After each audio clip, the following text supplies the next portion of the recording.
அனைவருக்கும் வணக்கம். வணக்கம். இன்றைய சேட்டைகள் இன்னொரு தரமான சம்பவம் பாருங்க. 100 கோடியில் அமைக்கப்பட்ட சாலை நடுவே மரங்கள். பரவாயில்ல, அற்ப 100 கோடி செலவு பண்ணி மரம் நட்டுருக்காங்கல்ல.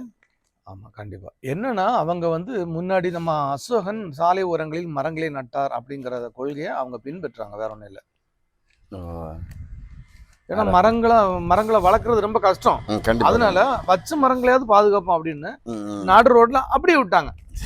வர்றவங்க என்ன பண்ணுங்க, ஒரு எஸ் போட்டு அப்படி போயிடுங்க. ஆமா, அதுக்கு அவ்வளவு இயற்கை பாதுகாவலர் அந்த பக்கம் ரோடே கொண்டு போயிட்டு இருக்கேன். நம்ம இது தள்ளி பழைய ரோடே இருந்து போட்டு வைக்க வேண்டியதுன்னு. ஏன்னா அதுக்குன்னா 200 கோடி செலவாகும், இதுன்னா 100 கோடியில தந்துடும். சரி சரி சரி, பரவாயில்ல, நல்லா போட்டிருக்கேன். இங்க பாட்னால என்ன, நம்ம ஊர்ல இவ்வளவு அறிவெல்லாம் கிடையாது. பாட்னால நான் ஒரு நிமிஷம் ஷாக் ஆயிட்டேன். நாகர்கோவில்ல மது போதையில் கல்லூரி பஸ்ஸை ஒட்டிய டிரைவர் மீது வழக்கு. குடிச்சிட்டு அவஞ்சது மட்டும் இல்லாம பார்த்துருக்கான். அது இந்த ஸ்கூல் பள்ளி வாகனம் ஓட்டுறவங்க குடிச்சிட்டு ஓட்டுறது, பள்ளி வாகனம் காலேஜ் வாகனம் ஓட்டுறவங்க குடிச்சிட்டு ஓட்டுறதா சரியான தண்டனை கொடுக்கணும். சாதாரணமாகவே குடிச்சிட்டு வாகனம் ஓட்டினாலே நல்ல தண்டனை கொடுக்கணும். ஏன்னா அவங்க மட்டும் பாதிக்கப்பட போகிறதில்ல, எதிரில் வர்றவங்க, வண்டியில் இருக்கிறவங்க. இது எந்த கல்லூரி வாகனங்கிறத அதை கண்டிப்பாக எழுதணும். போட மாட்டாங்க, போடணும். ஏன் மறைக்கிறீங்க? உங்களுக்கு அது சொல்றதுக்கு உங்களுக்கு என்ன இருக்கு? வாங்கிட்டோம், என்னத்தான் வாங்கிட்டோம், போடணும், கண்டிப்பா போடணும். ஏன்னா அந்த கல்லூரி எந்த அளவுக்கு லட்சணத்தில் இருக்குன்னு பாரு. கண்டிப்பா இந்த கல்லூரிக்கு அந்த போக்குவரத்து இந்த பஸ்ஸுகள் அனைத்துக்கும் ஒரு இன்சார்ஜ் இருப்பாரு. அவரு கம்பல்சரி எல்லா டிரைவரையும் ஊதி செக் பண்ணி தான் அனுப்பணும். அவருக்கு அதோட வேற என்ன வேலை இருக்கு? குழந்தைகளோட உயிரில் விளையாடுறதா அவருக்கு வேலை. நீங்க என்ன விளக்கம் சொன்னாலும் கல்லூரி பேர் போட முடியாது சார். போடணும், கண்டிப்பா போடணும். கன்னியாகுமரி முக்கடலும் சங்கமிக்கும் இடத்துல மாங்காய் வியாபாரம் பண்றது கூட அதே தொழில் பண்ற ஒரு அம்மாவை அடிச்சிட்டான். தொழில் போட்டி காரணமாக. அது அம்பானி அதானி இவங்க எல்லாம் சைலண்டா வியாபாரம் பண்ணிட்டு போறாங்க. நீங்க கொஞ்சோண்டு மாங்கையை வச்சுட்டு கன்னியாகுமரியில உட்காந்து வியாபாரம் பண்ணிட்டு உங்களுக்கு தொழில் போட்டி என்ன? அதுவும் இன்வெஸ்ட்மெண்ட் இல்லாத தொழில். இருந்து கிளம்பிட்டு வந்து எந்த அளவுக்கு தொழில் போட்டி பாருங்க, விளங்கிரும் நாடு. சரி ஐயா, நீங்க தங்கம் வாங்கணும்னு சொன்னீங்கல்ல, விலை குறைஞ்சிருக்கு ஐயா. ஒரு வாரத்தில் பவனுக்கு 2580 ரூபா குறைஞ்சிருக்கு. வீட்டுல கூட்டிட்டு உடனே போயிடுங்க. இன்னைக்கே பேரு வாணியம்பாடியில ஒரு பெண்ணு அவரோட சிங்கப்பூர் காதலன் மற்றும் நண்பர்களுடன் சேர்ந்து கணவனை கொன்று விட்டாள். தூக்கத்திலே இறந்து விட்டதாக 3 மாசமா நாடகம் ஆடியிருக்கா. ஆனா இப்ப எப்படியோ மாட்டிட்டா பாரு 3 மாசத்துக்கு அப்புறம். அது எப்படி உண்மை? இன்னைக்கு ஒரு நாள் இல்லை, ஒரு நாள் வெளியே வந்தோம். வரும்னா 6 பேர் சேர்ந்து பண்ணியிருக்காங்க அப்படிங்கும்போது யாராவது ஒருத்தர் பதில் வளருவாங்க. இந்த ஒத்தைக்கு பண்ணாலுமே அது அந்த பதட்டம் ஒன்று இருக்கு இல்லையா, இன்னைக்கு அது வாயிலிருந்து வெளியே வந்துடும். இறந்த மகன் சேர்த்து வைத்திருந்த பணம் பழைய 500,000 ரூபாய் நோட்டுகளுடன் கலெக்டர் அலுவலகம் வந்த மூதாட்டி மாற்றி தரும்படி கண்ணீர் மல்க மனு. 15,000 ரூபாய் இருந்திருக்கு. 15,000மா? பாவம். ஐயா, எது பண்றீங்களோ பண்ணலையோ முதல்ல அந்த பாட்டியம்மாவுக்கு ஒரு நல்ல ஒரு தீர்வா கொடுங்கம்மா. 15,000 தானே அது. ஒரு 15,000ங்கிறது அந்த பாட்டிக்கு 15 லட்சம். 15 லட்சம் அந்த பாட்டிக்கு. ஆமா, அரசு விதிமுறைகள் எல்லாம் தளர்த்தி அந்த பாட்டியம்மாவுக்கு ஒரு நல்ல விஷயம் செய்யுங்க. ஆமா, ஒருவேளை தாழ்த்த முடியலன்னு உங்க பாக்கெட்ல இருந்தா எடுத்து செய்யுங்க. உண்மையாவே என்கிட்ட எல்லாம் இருந்தா உண்மையில அந்த 15,000 வாங்கிட்டு நானே கொடுத்துருவேன். ஏன்னா யாராவது பாக்குற யாராவது பெரிய நல் மனது கொண்ட தொழிலதிபர்கள் யாராவது அது மாதிரி பண்ணுங்க. வேண்டாம். எங்க மாமியார் ஊர்ல பேரூராட்சியில ஏதோ பிரச்சனை நடந்திருக்கு, அதை படிப்பா. பொண்ணு கொடுத்த அன்னைக்கு அந்த ஒரு பிரச்சனை தானே என்னைக்கு உருப்பட்டுருக்கு. அது ஒரு புறம் இருக்கட்டு, இது மறுபுறம் வரட்டு. உங்க பேர் போட்டிருக்கேன்னு பாருங்க. ஆமா, நம்ம பேர் போட மாட்டாங்கல்ல. மயிலாடி பேரூராட்சி அலுவலகத்தில் கவுன்சிலர்கள் உள்ளிருப்பு போராட்டம். வேலை செய்யறதுக்கு மாற்ற விட்டு உள்ள இருந்து போராட்டம் பண்ணிருப்பாங்களா? கொரோனாவே ஒரு இது ஆனு தோணுது. ஏன்னா அந்த சிறு தொழில் கார்பரேட் கம்பெனிகளோட ஒரு இதுதான். நம்ம உலகமே இது பிரகாஷ் கிட்ட அழகா சொல்லி தருவான். உலகமே கார்பரேட் கீழே தான் இப்போ இயங்கிட்டு இருக்கு. நம்ம டெய்லி ஸ்கூலுக்கு போய் படிக்க வைக்கிறதுக்கு வீட்டு வரதுக்கான ஒரு ரீசன் என்ன? அந்த ரொட்டீன். வேலைக்கு போகணும், வீட்டுக்கு வரணுங்கிற ஒரு ரொட்டீனை நமக்குள்ள ஏற்படுத்துறாங்க. ஆரம்பத்துல இருந்தே விதைக்கிறாங்க. அதுக்கப்புறம் இந்த லாக்டவுன் வந்ததுக்கான காரணம் சின்ன சின்ன பிஸ்னஸ் நிறைய கடைகள் அடி எல்லாம் ஆன்லைன் மயமாக்கணும். இப்போ ஜிபே ஃபோன்பேலாம் முன்னாடி இருந்தே இருக்கு. ஜிபே ஃபோன்பேலாம் முன்னாடினா இந்த கொரோனாக்கு ஒரு 4-5 வருஷம் முன்னாடி வந்துடுச்சு. ஆனால் பெரிய யூசர்ஸ் கிடையாது. இந்த லாக்டவுனில் தான் அநேக யூசர்ஸ். ரீசார்ஜ் கடைக்காரன்ல இருந்து எல்லாரும் ஆன்லைன் போயாச்சு. நிறைய கடை அதில் அடி வாங்கணும் நானும் ஒருத்தன். அதனால தான் ரொம்ப ஆதங்கத்தோட சொல்றேன். ம். ஒரு கடைக்கு போக்குவரத்து காரணமே அந்த ரீசார்ஜ் தான், பேசிக் Recharge. லாபமே கிடையாது, இருந்தாலும் பேசிக். ம். வரும்போது ஏதாவது பார்த்துட்டு போவாங்க, வாங்கிட்டு போவாங்க. அவங்க வீட்டிலேருந்து போட்டாங்க, டெம்பரலா வீட்டிலேருந்து ஆர்டர் போட்டாங்க. இப்படி நான் என்னுடைய இதை மட்டும் சொல்கிறேன். ம். டெம்பரலா வீட்டிலேருந்து எல்லாமே வீட்டிலேருந்து ஆர்டர் போட பழகுனது என்னது? ம். லாக்டவுன். ம். வீட்டில் உட்காந்து ஆர்டர் Order போட்டு போட்டு எல்லாம் சாப்பாட்டுல வாங்கிக்கலாம். இருந்து எல்லாமே வாங்கிக்கலாம். எல்லாமே வீட்டில் இருந்து ஆர்டர் போட்டு எல்லாமே என்ன கார்பரேட் கம்பெனிக்கு வருமானம். லோக்கல் தொழில் சின்ன சின்ன குறுந்தொழிலாளர்கள் அவ்வளோ முடக்கம். கஞ்சா கள்ளச்சாராய வழக்கில் கைது செய்யப்படுவர் குற்றவாளிகளுக்கு விரைந்து தண்டனை பெற்று தர வேண்டும். ஆமா, எல்லாரும் கஞ்சா கள்ளச்சாராயன்னு போயிட்டு நாங்க விற்கிற சாரத்தை யாரையும் வாங்குறது? அது அப்படி வர்றதா? வேற சும்மா போட்டுக்கிட்டு எவ்வளவு கஞ்சா கள்ளச்சாரம் காய்ச்சிய ஒயின் ஷாப்ல வேணும் வாங்கி குடிங்க. தெரியாம ஓவரா பேசிட்டோமோ? கரெக்டா தானே பேசிருக்கானா? கொஞ்சம் அதிகமா தான் பேசிட்டே தோணுது. குடும்பத்துடன் சென்னை சென்று திரும்பிய தனியார் பள்ளி நிர்வாகியின் வீட்டில் 1.15 கிலோ தங்கம், ரூபாய் 50 லட்சம் கொள்ளை. இவ்வளவு பணங்களை வச்சு வீட்டில் வச்சுட்டு போலாமா? காவலாளியுடன் விசாரணை. மொத்தத்துல நிறைய வீட்டில் வச்சிருந்தாலே பிரச்சனை தான்.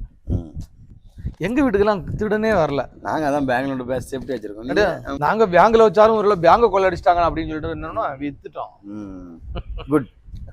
Good family. சரி சரி, எலெக்ஷன் வருதுல்ல, நம்ம எந்த தொழில் நிற்கலாம்? நவரில் நம்ம எந்த தொழில் இருந்தாலும் ஜெயிச்சிரும், தோத்துருவோம். ஏன் நம்புங்க, ஜெயிப்போம். ஓஹோ, அந்த ட்ரிப்பு வச்சு எடுக்கலான்னு இருக்கேன். எம்பிபிஎஸ் சீட்டு வாங்கி தருவதாக ரூபாய் 8.25 லட்சம் மோசடி வழக்கில் ஆசாமி கைது. ஆர்லோம்லியில கைது செய்யப்பட்ட சாமுவேல் பிடிச்சிட்டாங்க. ஆமா ஆமா. குலசேகரம் அருகே ஓடும் பஸ்ஸில் ஓய்வு பெற்ற தலைமை ஆசிரியரிடம் 3.5 பவுன் நகை பணம் அபேஸ். மதுக்கடைகளை நடத்த தேவை ஏன் என நீதிபதிகள் சரமாரியாக கேள்வி. அதுக்கு கவர்மெண்ட் சைட்ல இருந்து இனி புதிதாக டாஸ்மாக் கடைகளை நாங்கள் திறக்கவே மாட்டோம் அப்படின்னு போட்டிருக்காங்க. அரசு பள்ளிக்கூடத்தில் இனிமே வாட்டர் பில் திட்டம் அறிமுகம் ஆயாச்சு. அப்படின்னு என்னது? அப்படின்னா குழந்தைகள் வந்து யூரினுக்கு வேண்டி பில் அடிப்பாங்க, லஞ்ச் டைம் பில் அடிப்பாங்க. அதே மாதிரி தண்ணி குடிக்கிறதுக்காக தனியாக ஒரு பில் அடிப்பாங்க. அப்போ போயிட்டு தண்ணியை குடிச்சிட்டு வந்துட வேண்டியதான். 3 நிமிஷம் தான் டைம் கொடுத்துருக்காங்க. அதுக்கு தண்ணி குடிக்கும்போது யூரின் வந்துச்சுன்னா யூரின் போயிட்டு வந்துக்க வேண்டியதான். தமிழ்நாட்டில் முதல் முறையாக சென்னையில் 120 மின்சார பஸ்கள் இயக்கம் மு.க. ஸ்டாலின் தொடங்கி வைத்தார். பரவாயில்லையா? இந்த வடிவேலு சொன்ன மாதிரி தான் இருக்கும் போலே ஒரு வேலை ஒரு ஆட்சி. ஏன் கொடுக்குற இதெல்லாம் சென்னைக்கே கொடுத்துருக்கு, நம்ம ஊருக்கு எப்போவும் சேரும். தலைமை அங்கே தானே, அதாவது தமிழ்நாட்டின் தலைமை இடம் சென்னை தான். அங்கே வச்சு அறிமுகப்படுத்துவாங்க, அதுக்கப்புறம் ஒவ்வொரு ஊருக்கா வரும். மின்சார பஸ்ஸில் நிறைய கொடுத்துருக்காங்க. கட்டுப்பாட்டு அறையை வாக்கி டாக்கி வாயிலாக தொடர்பு கொள்ளும் ஓட்டுநர்கள். இவரு நானே சொல்றேன், பஸ் ஓட்டிட்டு போறவரு டிப்போக்கு ஏன் போன் பண்ணி போட்டு பேச போறாரு? ஒருவேளை எமர்ஜென்சி ஐயா என் வண்டியில டீசல் கொஞ்சம் கம்மியா இருக்கு, மேடை அறிவிப்பு கொடுக்கலாம். மேடை அறிவிப்பு, மேடை அறிவிப்பு இதெல்லாம் கொடுக்கலாம். அடுத்தல அவசர கால பொத்தான்கள், மொபைல் சார்ஜர்கள். அதுதான். அப்ப இனி விமானத்துல பறந்தா மட்டும் விபத்து நடக்காது, பஸ்ல போனாலும் விபத்து நடக்கும். திருப்பரப்பூரில குளிக்கும் பெண்ணிடம் ஒரே மாதத்தில் 4 செயின்கள் திருட்டு. ஆமா, திருப்பரப்பு வர சுற்றுலா பயணிகள் கவனத்திற்கு, குளிக்கும் போது நீங்க உங்களை மறந்து குளிக்காதீங்க. ஏன்னா பெண்களுக்கு தனியா இருக்கு, குளிக்கிற இடம் இருக்கு, அங்க ஆண்கள் வர முடியாது. உங்க கூட குளிக்கிற பெண்கள் தான் யாரோ ஒருத்தர் திருடுறாங்க. அதனால ரொம்ப கவனமா குளிங்க. இல்லாட்டி நகையை கழட்டி ஒரு பாதுகாப்பா நம்ம வீட்டுல யார்ட்டையா உட்கார வச்சிருப்பீங்களா, துணியை பார்க்க அவங்கள்ட்ட கொடுத்துட்டு போயிருங்க. ஏன்னா கண்டிப்பா அங்க போச்சுன்னா தண்ணி அடிச்சு போயிட்டுன்னு ஒரு பேர் வந்துடும். தண்ணி அடிச்சுட்டு போல யாரோ திருடி இருக்காங்க. இல்ல, இங்க வந்திருக்கு. நான் அங்க தேடும் போது உங்க கூடயே தான் நீ தேடுவாங்க. அவங்களே சொல்லுவாங்க ஒரு தண்ணி அடிச்சு போயிருக்குமோ அப்படி சொல்லிடுவாங்கல்ல. கண்டிப்பா ஒரு நம்மளும் அப்படி இருக்குமோ அப்படின்னு நினைச்சு வந்துடும். இது வந்து ரெகுலரா யார் வந்து குளிக்கிறாங்கன்னு பார்த்தா ஒரே லேடிஸ். ஏன்னா லேடிஸ் மட்டும் தான் போக முடியும், ஜென்ஸ் போக முடியாது, தடுப்பு தாண்டி போக முடியாது. அதனால ரெகுலரா ஏதோ லேடிஸ் உள்ளூர் இல்ல வெளியூர் ஏதோ ஒரு பெண் தான் வந்து அடிக்குது. கரெக்டா கேமரா வாட்ச் பண்ணாலே தெரிஞ்சு போயிடும். மருத்துவர் தினம் இன்னைக்கு 1/7/2025. ஹாப்பி டாக்டர்ஸ் டே இன்றா அப்படின்னு போட்டிருக்காங்க. நோயில இருக்கிறவங்க எல்லாருக்கும் மருத்துவ சிகிச்சை நல்ல முறையில் செய்கிற நல்ல மருத்துவர்கள் அனைவருக்கும் இனிய மருத்துவ தின நல்வாழ்த்துக்கள். நல்ல மருத்துவர் நிறைய நல்ல மருத்துவர்கள் இருக்காங்க, நிறைய கெட்ட மருத்துவர்கள் இருக்காங்க. நம்ம படிச்சோம்ல மருத்துவர் கைவரிசை, அத்துமீறல் அப்படிலாம் நிறைய மருத்துவர்கள் இருக்காங்க. அதனால நல்ல மருத்துவர்களுக்கெல்லாம் வாழ்த்துக்கள். எக்மோர்ல ஆம்னி பஸ்ஸுக்காக காத்து கொண்டிருந்த நகை வியாபாரியை கத்தி முனையில் காரில் கடத்தி 31.50 லட்சம் பணம். ஆமா, தங்கம் பறிப்பு. 6 பேர் கும்பலை 3 தனிப்படைகள் அமைப்பு பிடிக்க. கரெக்டா பாத்துருக்காரு. கடையை மூட்டி விடும் போது கடையை மூடிட்டுல அவர் எழும்பூர் எக்மோர்ல இருந்து பஸ் இருக்கலாம், ஆம்னி பஸ் அவர் வெளியூர்காரராக இருக்கும். வீட்டுக்கும் பக்கத்து வீட்டுக்கும் சண்டை, அது மாதிரி இந்த ஸ்டேட்டுக்கும் பக்கத்து ஸ்டேட்டுக்கும் சண்டை, இந்த நாட்டுக்கும் அந்த நாட்டுக்கும் சண்டை. ஆக மொத்தம் எல்லா இடமும் சண்டையாக தான் இருக்கு. அது மனிதன் வந்து மனிதத்தன்மை இழக்கும் போது தான் சண்டை நடக்குது. சண்டை இல்லை, மொத்தத்திலேயே மனிதனுக்குள்ள ஒரு மிருகம் இருக்க தான் செய்யுது. பாரம் பக்கத்து வீட்டுக்கும் நம்ம வீட்டும் பக்கத்து வீட்டுக்கும் சண்டை இருக்கும். அதே மாதிரி நம்ம மாவட்டத்துக்கும் பக்கத்து மாவட்டத்துக்கும் சண்டை இருக்கும். அது நம்ம மாநிலத்துக்கும் பக்கத்து மாநிலம் சண்டை இருக்கும். நம்ம நாட்டுக்கும் பக்கத்து நாட்டுக்கும் சண்டை இருக்கும். எல்லா இடமுமே இருக்கு. இங்க பாரு, இந்த தண்ணி இந்த மேகதாது அணை கட்டுறது உறுதின்னு சொல்லிட்டு கர்நாடக முதலமைச்சர் உறுதியே சொல்றாரு. என்னன்னா இருக்கிற தண்ணியை நியாயமா பிரிச்சு எல்லாருமே, அது எங்களுக்கு தமிழ்நாட்டுக்கு இல்லை கர்நாடகாவுக்கு, அது ரெண்டுக்குமே வேண்டாம். அதுக்குன்னு ஒரு குழு இருக்கு, அவங்க என்ன சொல்றாங்களோ அதை கேட்போம். யாரா இருந்தாலும் அது நமக்கு அவ்வளோத்தையும் கொடுங்க நம்ம கேட்க கூடாது. அவங்க நாங்கள் அவ்வளோத்தையும் எடுத்துக்கிட்டு மிச்சத்தை தருவோம் சொல்லி அவங்களும் சொல்லக்கூடாது. எது நியாயமோ அதை பண்ணணும். நேற்று ஆர்லோமல்ல ஒரு டீ கடைக்காரர்கிட்ட செயின் பறிச்சாங்கல்ல, ஆமாம், அவங்க புகைப்படம் எல்லாம் நல்லா தெளிவாக கிடச்சிருக்கு. அதை பதிவிட்டு யாரா தெரிஞ்சவங்க சொல்லுங்க அப்படின்னு போட்டிருக்காங்க. அவங்க வந்ததும் திருட்டு பைக்கு தானே, அவங்க பைக் இல்லையா. சென்னை நுங்கம்பாக்கத்தில் பரபரப்பு சம்பவம், மயக்க ஊசி போட்டு சிறுமி பாலியல் பலாத்காரமா. அந்த எஸ்ஐ வந்து ஊசி போட்ட அந்த பிள்ளை 8 வயசு சிறுமியா வீட்டு பக்கத்துல விளையாடிட்டு இருந்திருக்கு. அதை கூப்பிட்டு போதை ஊசி போட்டு பாலியல் தொந்தரவு கொடுத்துருக்குறான். பிள்ளைய காணாம தேடும்போது அந்த வீட்டுல இருந்து பிள்ளை வந்திருக்கு. அந்த பிள்ளை இருந்திருக்கு, மயக்கத்துல படுத்து வந்திருக்கு. விஷ ஊசி போட்டே கொல்லணும். மருத்துவக் கல்லூரி மாணவி தூக்கிட்டு தற்கொலை. எந்த ஊர்ல? சேலம் மாவட்டம் கீழமேடு செங்கப்பா நகரை சார்ந்தவர். இவ்வளவு படிச்சும் உனக்கு புத்தி இல்லாம போச்சு. சேர்ந்து வாழ்ந்த பெண்ணை கொன்று உடலை குப்பை லாரியில் வீசியவர் கைது. பெங்களூர் நடந்திருக்கு. சேர்ந்து வாழ்ந்த பெண்ணா அப்ப கல்யாணம் முடிஞ்சிருக்காது. கல்யாணம் முடியாமலே அவங்க கெட்டுக்கதர் பண்ணியிருக்காங்க. அவங்களுக்குள்ள ஏதோ பிரச்சனை ஆகி போச்சு. அந்த டபுள் பண்ணி அந்த குப்பை லாரி வீசி வந்துட்டே இருந்திருக்காரு. என் சாவுக்கு ஆசிரியர் தான் காரணம் என கடிதம் எழுதி வைத்துவிட்டு +1 மாணவன் தூக்கு போட்டு தற்கொலை. படிக்க சொல்லி வற்புறுத்தினாரா? கிளாஸோட பிள்ளைகள்கிட்ட பேசிட்டு இருந்தானா, அதை ஆசிரியர் தப்பா புரிந்து கொண்டாராம். இதன் காரணமாக மாணவர்கள் முன் வச்சு அவன் திட்டினவளாம்.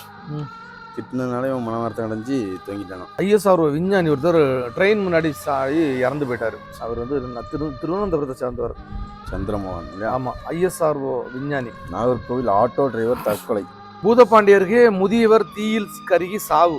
மருந்து தொழிற்சாலையில் பயங்கர வெடி விபத்து தெலுங்கானாவில் நடந்திருக்கு. 13 பேர் உடல் கருகி சாவு. மத்திய பிரதேசத்தில் ஆசிரியரை திருமணம் செய்து கொன்ற ஆன்லைன் காதலி. 18 ஏக்கர் நிலத்திற்காக நடந்த சதி. பணம் இருந்தாலும் பிரச்சனை தான் போல. இரணில் அருகே பைக்கில் இருந்து தவறி விழுந்த பெண் பலி. பாய்.